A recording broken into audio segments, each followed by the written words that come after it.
Rapsodi hidupku sempurna dengan Rapsodi. Shalom, bertemu lagi kita di dalam program RR TNI Malaysia. Pada hari ini, saya akan menyampaikan satu lagi topik yang dibawakan oleh Pastor Chris Oyakilome yang bertajuk menyampaikan Injil dengan berkesan. Sebab seorang hamba Tuhan, Yesus yang sejati tidak akan bertengkar, tetapi lemah lembut terhadap semua orang dan terampil dalam membantu orang lain melihat kebenaran. 2 Timotius 2 ayat 24. Saya masih ingat beberapa tahun yang lalu ketika saya memberitakan Injil kepada sebuah kelas kanak-kanak kecil yang berumur kurang daripada 10 tahun. Seorang penginjil kanak-kanak yang terlatih telah menjemput saya dan dia berdiri di belakang kelas semasa saya memberitakan Injil kepada kanak-kanak itu. Ketika berkongsikan firman dengan mereka, saya berpaling kepada penginjil itu dan mendapati dia sedang menangis dengan teresak-esak. Saudara-saudari, semasa saya sedang bertanya-tanya mengapa dia menangis, dia menghampiri saya dan berkata, "Kamu baru sahaja memberitakan Yesus, bukan sahaja kepada kanak-kanak di sini, tetapi juga kepada saya. Ucapan saya dan khotbah saya kepada kanak-kanak itu bukanlah dengan kata-kata hikmat manusia yang mana-mana hati, tetapi dengan penunjukan roh dan kuasa." 1 Korintus 2 ayat 4. Ketika kamu bertumbuh dalam perjalanan Kristianmu, ini adalah penting bagi kamu untuk memberitahu cara dan menyampaikan Injil dengan jelas dan berkesan.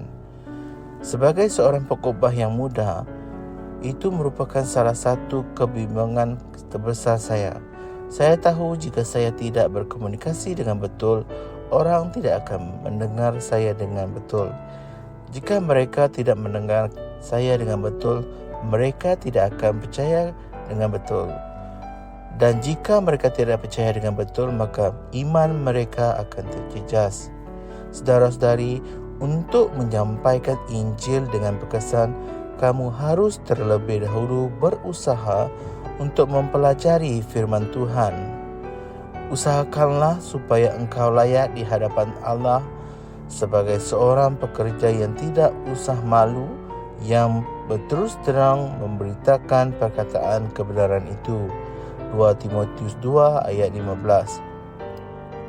Apabila kamu mempelajari firman dan ia masuk ke dalam rohmu, ia akan memberi inspirasi, mengubah, memaklumkan, mendidik dan memupuk kamu. Selain itu, kamu perlu mempercayai kuasa Roh Kudus untuk memberitahu kamu, menyampaikan mesej dalam cara yang akan mengubah kehidupan. Tuhan Yesus berkata, "Barang siapa percaya kepadaku seperti yang dikatakan oleh kitab suci, dari dalam hatinya akan mengalir aliran-aliran air hidup." Yohanes 7 ayat 38. Hal ini merujuk kepada Roh Kudus yang dicurahkan melalui kamu.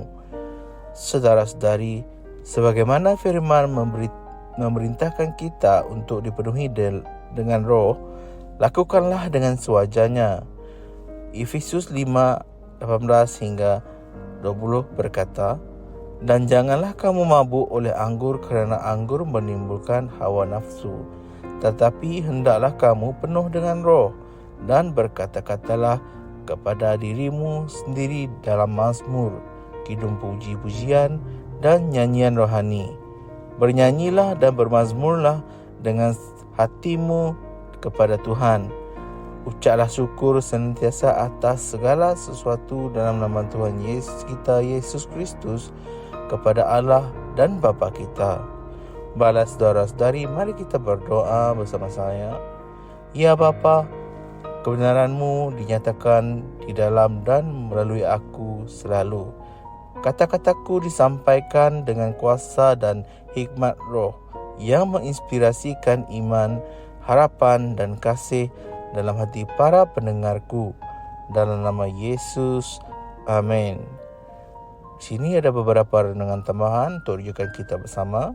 Yang pertama, 2 Timotius 4 ayat 2 dan yang kedua 1 Korintus 2 ayat 4 hingga 5. Baiklah saudara-saudari, sampai di sini sahaja perkongsian kita pada hari ini. Semoga kita bertemu lagi di lain hari. Kami percaya saudara-saudari semua telah diberkati dengan perkongsian firman dari Rhapsody Reality.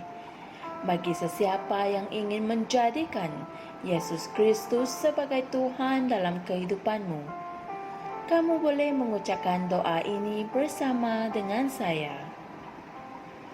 Ya Tuhan Allah, aku mempercayai Yesus Kristus, Anak Allah yang hidup dengan sepenuh hatiku.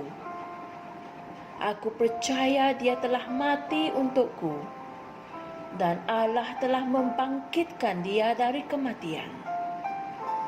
Aku percaya Dia hidup hari ini. Aku mengaku dengan mulutku bahawa Yesus Kristus adalah Tuhan dalam hidupku mulai dari hari ini. Melalui Dia dan di dalam nama-Nya, aku mempunyai kehidupan yang kekal. Aku telah dilahirkan semula. Terima kasih Allah kerana menyelamatkan jiwaku. Aku sekarang adalah anak Allah. Haleluya.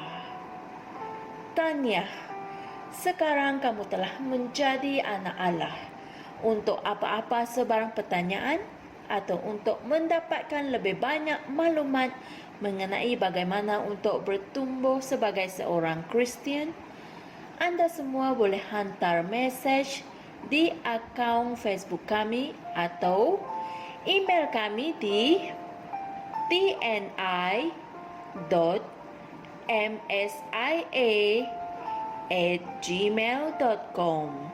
Sekali lagi, tni.msia@gmail.com.